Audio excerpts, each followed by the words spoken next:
Does this shader support colored lights? No. But it could.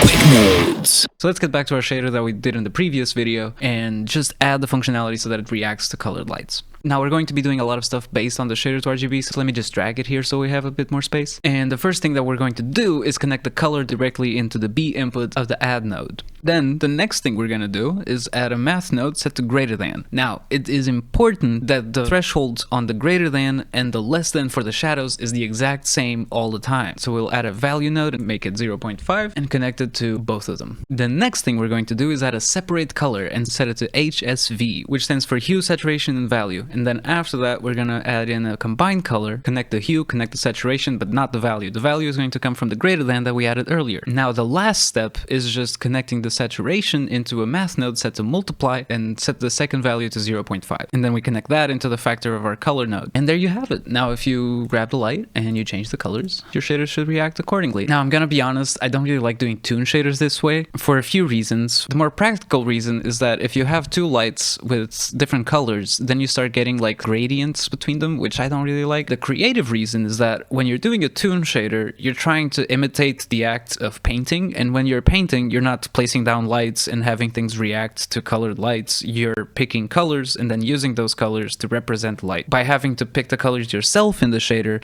you end up bringing a little bit more of the 2D process into the 3D workflow. But yeah, that's my rant. Have at it, make some cool stuff, and I'll see you on the next one.